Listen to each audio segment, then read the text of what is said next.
Friends welcome to stories library. आज के हमारे रेसिपी होच्छे फुलकपि कषा। अच्छा आमी प्रथमे एक बड़ो फुलकपि निये निয়েছি। সেই ফুলকপিটাকে এই রকম ভাবে ঠিক কেটে নিয়েছি আর এর সাথে কিছু জাস্ট আলু নিয়েছি, নিয়ে এই আলু আর ফুলকপিটাকে একটা বোলের মধ্যে গরম জলে ফুটিয়ে নিয়েছি খানিকক্ষণ, যাতে করে ফুলকপিটা বেশ খানিকটা হাফ বয়েল টাইপের হয়ে যায়। দেখো আর আমি ফুলকপি যখন নিই না, যাতে তাড়াতাড়ি করে এগুলো কষা বা সেদ্ধটা হয়ে যায়, যেরকমভাবে ঝিরিঝিরি করে একটুখানি বটি দিয়ে কেটে নিই বা ছুরি দিয়ে, যাই হোক যেভাবে হোক এরকমভাবে কেটে নিই। তাতে করে এইরকম বড় বড় ফুলকপিগুলো থাকলেও প্রপার ভাজা এবং সেদ্ধ দুটোই হবে। তা চলো দেখে নেওয়া যাক ফুলকপি কষা কীভাবে করতে হয়। আমি যেভাবে করি প্রথমে তো এই প্রসেসটা বললাম যে কীভাবে এটাকে হাফ বয়েল টাইপ করে নিয়েছি। এবার এর সাথে যা যা লাগবে সেটা হচ্ছে একটা মিডিয়াম সাইজের পেঁয়াজ আমি এরমভাবে কুচি করে নিয়েছি, টমেটো একটা বড় সাইজের টমেটো, দুটো কাঁচা লঙ্কা যে যার মতন ঝাল খায়, এইখানে আদা আছে 2 ইঞ্চি মতন আদা ছোট ছোট করে কেটে নিয়েছি, আর এই রসুন একটা ছোট সাইজ রসুন নেওয়া হয়ে গেছে। ঠিক আছে, এবারে পেঁয়াজটা বাদ দিয়ে আমি বাদ বাকি উপকরণগুলো মিক্সিতে মিক্সড করে নেব। মিক্সটা রেডি হয়ে গেল। এবার আমি কড়াই বসিয়ে তাতে সর্ষের তেল দিয়ে দিয়েছি, রান্নাটা সর্ষের তেলে হবে। আচ্ছা যেটা সর্ষের তেল দেখলে যেটা বলবে অনেকেই যে অনেকটা তেল, তার কারণ হচ্ছে রান্নাটার নাম কিন্তু কপি কষা।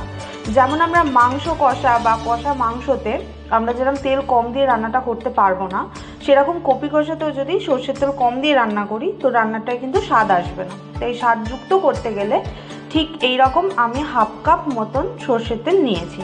এবার আমি এর মধ্যে গোটা গরম মশলা ফোড়ন দেব। সর্ষের তেলটা গরম হয়ে যাওয়ার পরে আমি এই দুটো এলাচ, দুটো লবঙ্গ আর অল্প দারচিনি দিয়ে দিলাম। আচ্ছা এবার এর অ্যারোমাটা বেরোবে, আর এলাচটা যখন দেওয়া হবে তখন কিন্তু ফাটিয়ে দেওয়া হবে, তার ফলে কি হবে পরে তেলে গিয়ে এটা ফটফট করে আওয়াজ হবে না। আচ্ছা এবার এর মধ্যে আমি খানিকটা চিনি দেব, এই যে চিনি দিয়ে দিলাম।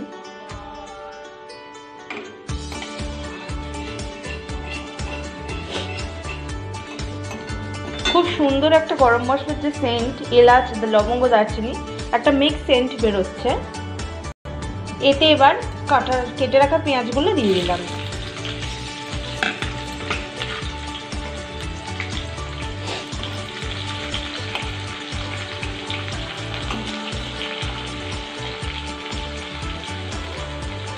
ব্রাউন হয়ে ভাজা পর্যন্ত আমাদের ভাজতে হবে, এটা মানে বাদামি রং ধরা পর্যন্ত এটা আমাদের ভাজতে হবে।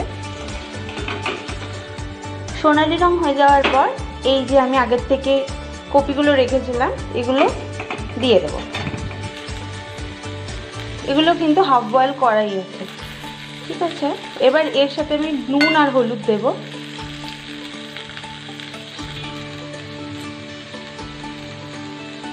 নুন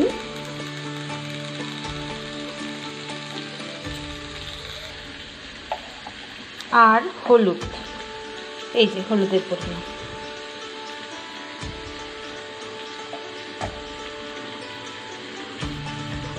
দেওয়া হলো। এবার আমি এটা নেড়ে চেড়ে নেব। যেমন সুন্দর একটা কালার এসছে সেরকম সুন্দর কিন্তু একটা সেন্টও বেরিয়েছে। এরমভাবে ভাজতে ভাজতে ফুলকপিটা যতটাই বয়েল করি না কেন তার ভেতর থেকে কিন্তু একটা জল বেরোতেই থাকে, তো সেই জলটা খানিকক্ষণ বেরোবে। আর যদি হাই ফ্লেমে করে রাখা হয় তাহলে কম জল বেরোবে কিন্তু অনেকটা নয়, কম জল বেরোবে, কারণ বেরোতে বেরোতেই জলটা শুকিয়ে যাবে। আচ্ছা এটা যখন বেশ সুন্দরভাবে আরও আমার ভাজা হয়ে যাবে, লাল লাল হয়েই গেছে, আরেকটু ভাজবো। ভেজে নেওয়ার পরে এটার মধ্যে সেই আগে থেকে পেস্ট করে যেটা রেখেছিলাম সেটা আমি দেব। তো আমি ঢাকা দিয়ে দিয়েছি, মোটামুটি 3 মিনিট মতন লো ফ্লেমে এটা থাকবে। 3 মিনিট পরে চলে এলাম, দেখো ঢাকনাটা তুলে এখান থেকে ভালো মতন জল বেরিয়েছে, বোঝা যাচ্ছে পুরো। হ্যাঁ এই জলেতেই কিন্তু কপিটা সেদ্ধ হয়ে যাবে, যতটা হাফ বয়েল হয়েছিল এবার বেশ খানিকটা 90% মতন সেদ্ধ হয়ে যাবে। এরপর এই ভাজার পরে কপিটাকে না আমি তুলে নেব। তুলে নেওয়ার পর আবার কিছুটা তেল দিয়ে এতে গোটা জিরে ফোড়ন দেব। ফোড়ন দেওয়ার পর রান্নাটা কষে করতে হবে। একটা বাটিতে আমি তুলে ফেললাম এটা, আর কড়াতে সর্ষের তেল দিয়ে দিলাম। এবার এতে গোটা জিরে আমি ফোড়ন দেব, গোটা জিরে, শুকনো লঙ্কা, তেজপাতা। গোটা জিরে হাফ চা চামচ, একটা শুকনো লঙ্কা মাঝখান থেকে ছিঁড়ে আর একটা তেজপাতা দিয়ে দিয়েছি। এবার এর মধ্যে এটা যখন গন্ধটা জাস্ট বেরিয়ে যাবে, এর মধ্যে আমি ওই পেস্টটা যেটা আগে থেকে করে রেখেছিলাম ওটা দিয়ে দেব। পেস্টটা দিয়ে দিয়েছি। পেস্টটা দিয়ে এবার এর মধ্যে আমি লবণ, হলুদ আর জিরে গুঁড়ো, ধনে গুঁড়ো, যেটা আমার রুটিন মশলা, ওটা দিয়ে দেব। 4টে মশলাই দিয়ে দিয়েছি। আচ্ছা, কালার যদি আনতে হয়, মানে এমনি কালার যদি আনতে হয় তাহলে কাশ্মীরি লঙ্কার গুঁড়ো দিতে পারো, আর যদি নর্মালি কালার হয় তো আমি প্রথমে যে চিনিটা দিয়েছিলাম ওতেই কিন্তু কাজ হয়ে যাবে। আমি আলাদা করে কাশ্মীরি লঙ্কা গুঁড়ো দিই না, এটাতে দিচ্ছি না। আচ্ছা, এটা মোটামুটি 2 থেকে 3 মিনিট ফুটবে ধিমে আছে, তো তখনই তেলটা ছেড়ে দেবে আর মশলার কাঁচা গন্ধটা চলে যাবে।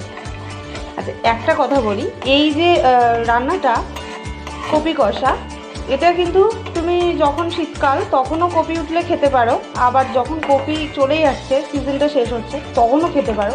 কপি কষা এমন একটা রান্না যেটা কিন্তু একেবারেই বোর করবে না।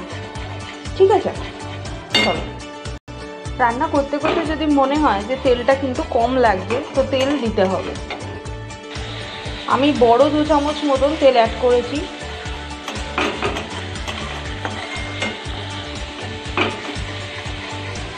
ভালো করে কষতে হবে। আমি কষছি ভালো করে, বেশ মোটামুটি মিনিট 3 ধরে কষার পর আমি ফুলকপিগুলো দিয়ে দেব। কষা কমপ্লিট হয়ে গেছে, এবার আমি কপিটা দিয়ে দিচ্ছি। দিয়ে দিলাম। এবার ভালো করে নেড়ে চেড়ে নেব।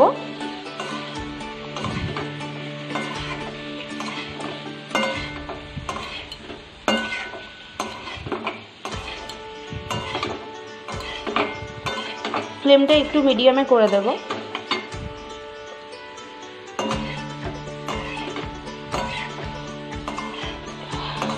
এই যে মাখো মাখো একটা ব্যাপারটা চলে এসছে, এটাই কিন্তু কষা। ঠিক আছে, এবার যারা ঝোল পছন্দ করে তারা একটুখানি জল দিতেই পারে, আর যারা ঝোল পছন্দ করে না তারা এরকম কষাটাই রাখতে পারে। কষা হয়ে গেছে। এবার আমি ওই যে মশলা মাখা ধোয়া জলটা একটুখানি পরিমাণ মতন দিচ্ছি। এটা কিন্তু গরম জল, ব্যাস, আর দেবো না। দিয়ে দিচ্ছি সামান্য পরিমাণে।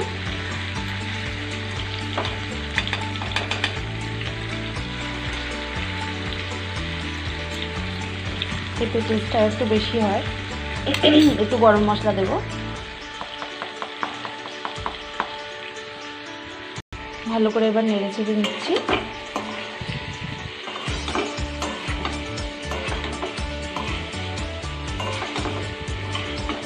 ফ্লেমটা অফ করে দেবো। পরিবেশন করে দেখাচ্ছি। পুরোপুরি রেডি আমাদের কপি কষা। এবার পরিবেশনের জন্য প্রস্তুত। একদম কপি কষা রেডি হয়ে গেছে। তেলে ঝালে যেটা যারা রান্না খেতে ভীষণ পছন্দ করো তাদের জন্যই কিন্তু এটা। যারা ডায়েট করছো তারাও মাঝে মাঝে চেখে দেখতে পারো। ভীষণ একটা ফেভারিট ডিশ আমার। তো তোমরাও এই কপি কষাটা ট্রাই করো, আর একবার অন্তত করে দেখে আমাকে কমেন্ট করো যে কেমন লাগলো। থ্যাংক ইউ এতক্ষণ স্টোরিজ লাইব্রেরির সাথে থাকার জন্য। সকলে ভালো থেকো। নমস্কার।